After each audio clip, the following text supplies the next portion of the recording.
Hello guys, this is अभय अग्रवाल और ये chapter number 15 जो कि waves and wave on string and string waves के ऊपर है ना।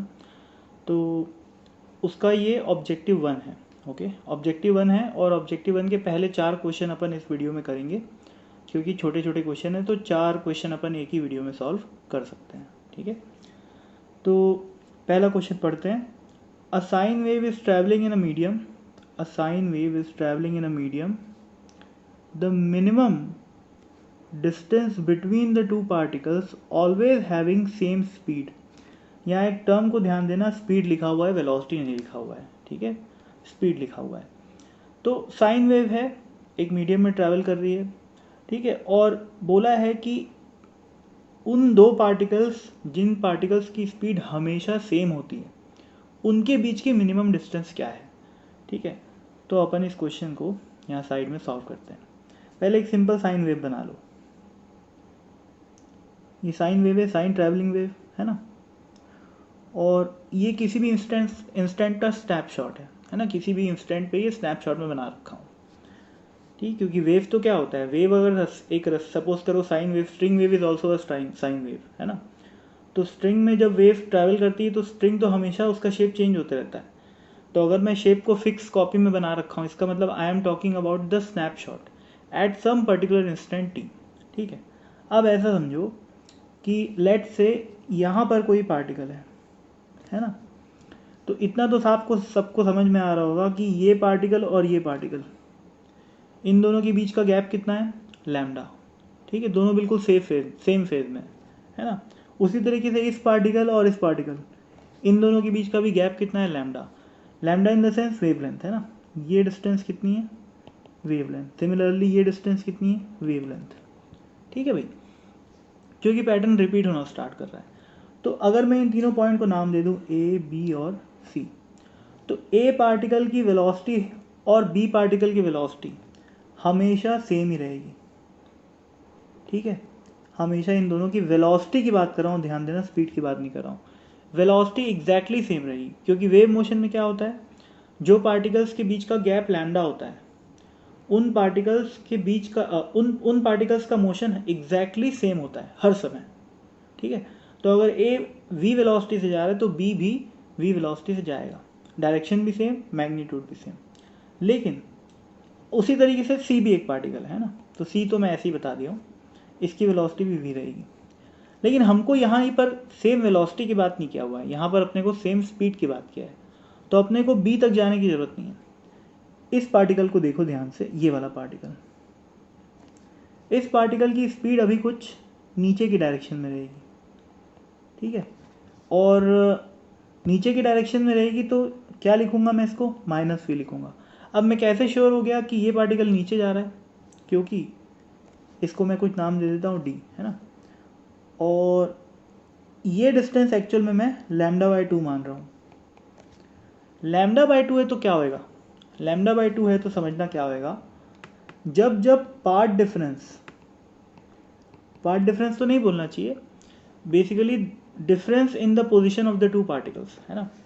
तो जब जब difference in the position of the two particles lambda by 2 होता है तो उन दोनों पार्टिकल्स के बीच में जो फेज डिफरेंस होता है डेल्टा फाई, वो कितना होता है, वो होता है के इंटू डेल्टा एक्स।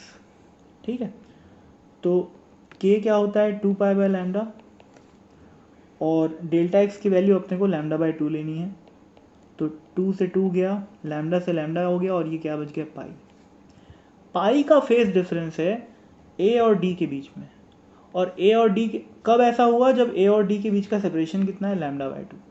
ठीक है, जब पाई का फेज डिफरेंस होता है तो क्या होता है, उन लोग का उन दोनों पार्टिकल का मोशन, यानी कि ए और डी का जो मोशन है वो एग्जैक्टली अपोजिट होता है। यानी कि सेम इंस्टेंट पे डिस्प्लेसमेंट अपोजिट। ठीक है, डिस्प्लेसमेंट अपोजिट, वेलोसिटी अपोजिट, और एक्सेलरेशन भी अपोजिट। ठीक है, अब यहाँ पर मैं एग्जांपल के तौर पे ए और डी ले लिया हूँ, आप कोई भी 2 पॉइंट ले सकते हो। जैसे फॉर एग्जांपल ये दोनों पॉइंट ले लो, ये और ये।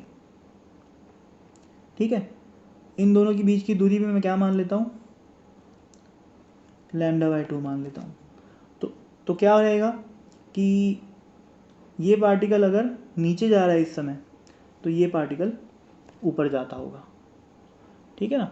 तो लेकिन दोनों की वेलोसिटी क्या होगी, स्पीड क्या होगी, सेम रहेगी, लेकिन वेलोसिटी अपोजिट रहेगी, क्योंकि दोनों के बीच का जो फेज डिफरेंस है वो कितना है, पाई है। पाई का फेज डिफरेंस मतलब स्पीड एग्जैक्टली सेम लेकिन वेलोसिटी अपोजिट, ठीक। तो फर्स्ट क्वेश्चन का आंसर क्या हो जाएगा, सी, ठीक है। अब इस क्वेश्चन को मैथमेटिकली बहुत ज़्यादा करने की ट्राई करोगे तो बहुत लंबा चला जाएगा, इक्वेशन से सॉल्व करने की कोशिश करोगे तो बहुत लंबा जाएगा, ठीक है। तो इसको ये ऐसे ही सॉल्व करना सबसे बेस्ट तरीका है ना। तो फर्स्ट हो गया, सेकेंड पे आता हूँ मैं। देखो सेकेंड पे क्या लिखा हुआ है, a sine wave is travelling in a medium. तो वही फिर से एक साइन वेव है जो कि एक मीडियम में ट्रैवल कर रही है ना। A particular particle has zero displacement at a certain instant. कोई ऐसा पार्टिकल है जिसका डिस्प्लेसमेंट जीरो है किसी एक पर्टिकुलर इंस्टेंट पे। The particle closest to it having zero displacement is at a distance. ये तो बहुत ही सिंपल सवाल है भाई, है ना। मैं इसको मिटा देता हूँ, ये तो फर्स्ट पार्ट की कहानी थी, है ना। फिर से वही, वैसे तो साइन वेव है और मान लेते हैं कि सभी पार्टिकल्स की जो मीन पोजीशन है वो ये है, ये, ठीक है। तो ये पार्टिकल दिख रहा होगा इस इंस्टेंट पे, इसका डिस्प्लेसमेंट कितना है, ज़ीरो है। और अगला पार्टिकल जो क्लोजेस्ट है इस पार्टिकल के, जिसका डिस्प्लेसमेंट ज़ीरो है, वो कौन सा है, वो ये है, ठीक है। तो साफ साफ दिख रहा है कि ये वेवलेंथ का क्या है, आधा है ना। तो ये वेवलेंथ का आधा है। तो सेकेंड पार्ट तो मतलब सेकेंड क्वेश्चन तो बहुत ही ईजी हो गया है ना। तो इसका आंसर भी क्या हो जाएगा, सी हो जाएगा। सेकेंड सॉल्व हो गया। अब मैं थर्ड पे आता हूँ। Which of the following equations represents a wave travelling along y axis. ये क्वेश्चन अच्छा है काफ़ी, सुनना कैसे। इन चारों पहले अपन ऑप्शन को देखेंगे, सी और डी तो साफ साफ दिख रहा है कि वो वेव की इक्वेशन ही नहीं है, ठीक है ना। सी और डी थोड़ा सा भी अगर आप लोग वेव चैप्टर पूरा पढ़ लिए होगे तो आपको आइडिया होगा कि सी और डी हो ही नहीं सकता। क्यों नहीं हो सकता, क्योंकि सी और डी ट्रैवलिंग वेव की इक्वेशन ही नहीं है। जबकि अपने को क्वेश्चन में क्या पूछा है, wave travelling along y axis. तो सी और डी तो ट्रैवलिंग वेव की इक्वेशन ही नहीं है, ये तो स्टैंडिंग वेव की इक्वेशन है, ठीक है ना। सी और डी तो स्टैंडिंग वेव की इक्वेशन है। तो सी और डी को तो मारू गोली, ये ट्रैवलिंग वेव ही नहीं है। बचा कौन सा, ए और बी। अब ए और बी में देखना है अपने को कि क्या सही है ना। तो ए की बात करते हैं सबसे पहले। ए पार्ट में लिखा हुआ है, मैं थोड़ा इसको मिटा देता हूँ। ए पार्ट में क्या लिखा हुआ है, x is equal to A sine k y minus omega t. इसका मतलब ये जो वेव है वो वाई डायरेक्शन में ट्रैवल कर रही है, क्योंकि वाई के साथ साथ ये जो फेज है वो वेरी कर रहा है, ठीक है ना। वाई के साथ साथ फेज वेरी कर रहा है और कोऑर्डिनेट कौन सा चेंज हो रहा है, पार्टिकल्स का एक्स कोऑर्डिनेट चेंज हो रहा है। इसका मतलब ये पार्टिकल ये वेव कैसी है, साइड में बना लेता हूँ, ऐसी वेव है, ठीक है, जो कि कहाँ जा रही है, प्लस वाई एक्सिस के अलाउंग,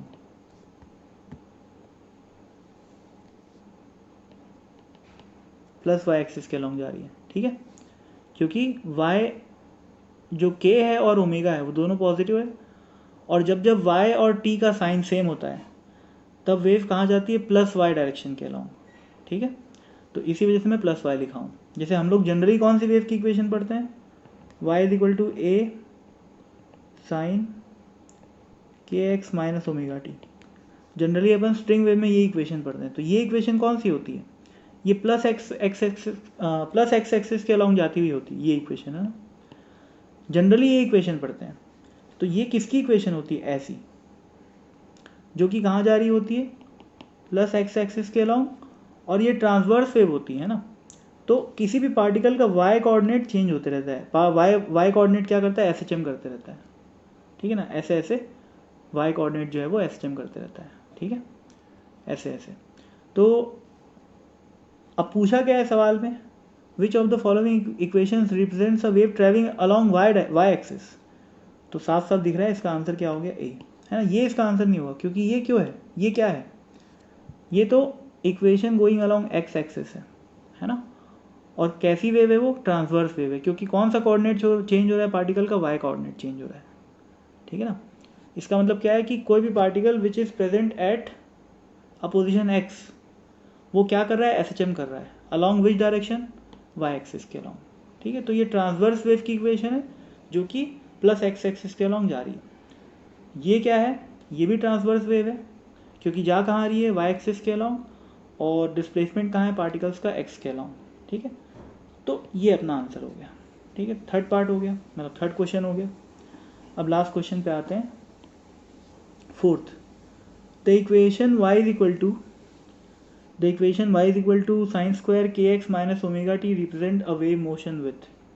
देखो भाई, इस क्वेश्चन में ना थोड़ा सा कंफ्यूज करने के लिए जानबूझ के साइन का स्क्वायर लगा दिया है ना।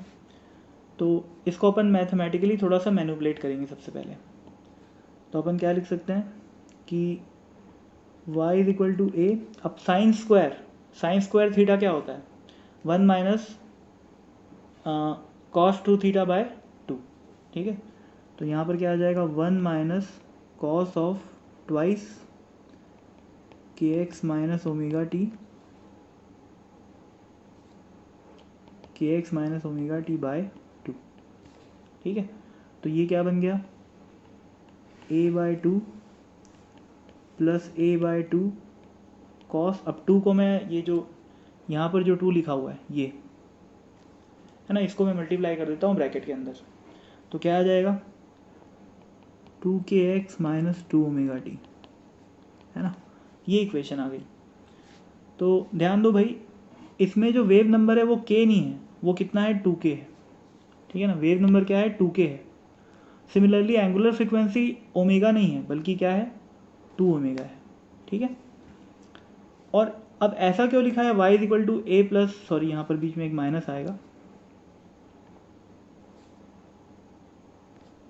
या माइनस साइन आएगा। ठीक है, अब देखो यार, y is equal to a/2 some constant plus wave equation लिखी हुई है। तो इसका मतलब ये होता है कि पार्टिकल्स, मान लो ये x कोऑर्डिनेट और y कोऑर्डिनेट बनाता हूँ मैं, मतलब एक्स वाई प्लेन बनाया मैं। ठीक है, तो बेसिकली हो ये रहा है कि मान लेते हैं ये पॉइंट है अपना a/2, मतलब इस पॉइंट का y कोऑर्डिनेट है a/2, ये y एक्सिस और ये x एक्सिस। ठीक है, तो मीन पोजीशन सभी पार्टिकल्स की कहाँ पर है, इस लाइन पे नहीं। ठीक है ना, होनी चाहिए, जनरली अपन क्या बनाते हैं, एक्स एक्सिस के अलावा मीन पोजीशन बनाते हैं, पर इस इक्वेशन के अकॉर्डिंग ये जो लिखी हुई है यहाँ पर, ये वाली जो इक्वेशन है, ये इक्वेशन ये बोल रही है कि मीन पोजीशन पार्टिकल्स की यहाँ पर नहीं है बल्कि कहाँ पर है, y is equal to a/2 पे, यानी कि यहाँ पर। ठीक है, और वेव कैसे जा रही है, ऐसे ऐसे जा रही है, सॉरी a/2 का एम्पलीट्यूड है तो ऐसे ऐसे जा रही है। ठीक है ना, ये डिस्टेंस कितनी है, a/2, सिमिलरली ये डिस्टेंस भी कितनी है, a/2। ठीक है ना, सबकी जो मीन पोजीशन है वो कहाँ पर है, इस लाइन के अलॉन्ग है।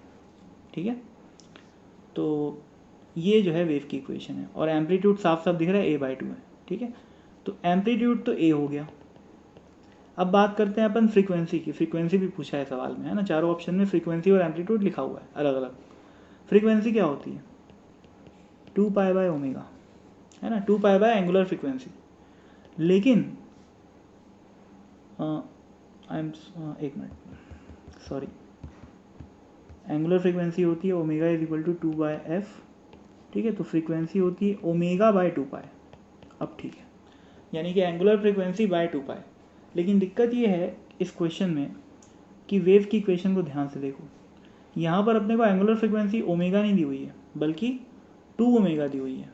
ठीक है, तो अपन ओमेगा की जगह क्या रखेंगे, 2 ओमेगा, तो 2 ω/2π कितना हो जाएगा, हमारा फ्रीक्वेंसी हो जाएगा, और 2 से 2 कट गया और फ्रीक्वेंसी की वैल्यू क्या आ गई, ω/π। ठीक है ना, तो ये जो है अपना आंसर हो गया, मतलब फ्रीक्वेंसी हो गई ω/π और एम्पलीट्यूड हो गया a/2। तो इस तरीके से बी इसका राइट आंसर हो जाएगा फोर्थ क्वेश्चन का। ठीक है, तो कोई खास कॉम्प्लेक्स नहीं है चारों क्वेश्चन, है ना। ये क्वेश्चन नंबर 3 काफ़ी अच्छी इंसाइट देता है ना, वेव के डायरेक्शन और पार्टिकल्स के ऑसिलेशन की डायरेक्शन की, है ना। तो क्वेश्चन नंबर 3 अच्छा है, और क्वेश्चन नंबर 1 को मैथमेटिकली सॉल्व करने की कोशिश मत करना। ठीक है, जो तरीका मैं बताया वो मेरे हिसाब से सबसे बेस्ट है। और वैसे तो खैर अपना सबका अपना तरीका होता है, लेकिन मेरी एडवाइस यही है कि जो मैं तरीका बताया वो सबसे बेस्ट है। इक्वेशन नंबर 2 तो महा आसान है ना, उसकी तो टेंशन ही नहीं है। इक्वेशन नंबर 4 भी कुछ खास नहीं है, बस यही फ़र्क है कि जनरली इक्वेशन कैसी होती है, y equal to a cos या y equal to A sine होती है ना। लेकिन यहाँ पर a/2 का एक और एडिशन कर दिया है ना, यहाँ पर a/2 का। इससे क्या फ़र्क पड़ गया, इससे बस हमारा जो मेन पोजीशन वाली जो लाइन है वो चेंज हो गई। जैसे कि रस्सी यहाँ पर रखी हो, है ना, जैसे स्ट्रिंग अगर, जैसे रस्सी अगर y इक्वल टू a/2 वाली लाइन पे रखी हो, जैसे इस लाइन की इक्वेशन क्या है, इस लाइन की equation y equal to a/2 है, जबकि इस लाइन की इक्वेशन क्या है, यानी कि x एक्सिस की इक्वेशन क्या होती है, y इक्वल टू 0। तो रस्सी अगर इस लाइन पे रखी रहती है तो इक्वेशन कैसी आती है, सिंपली a साइन या फिर a कॉस। लेकिन रस्सी अगर यहाँ पर रखी हो यानी कि a/2 पे, तो इक्वेशन में एक a/2 का फैक्टर, मतलब a/2 का एक टर्म ऐड हो जाएगा, दैट्स इट। ठीक है ना, तो एक बार समराइज भी कर दिया चारों क्वेश्चन को, है ना। तो with this I am ending the video. Thank you so much for watching this video. Keep watching and keep solving SC Verma. Thank you.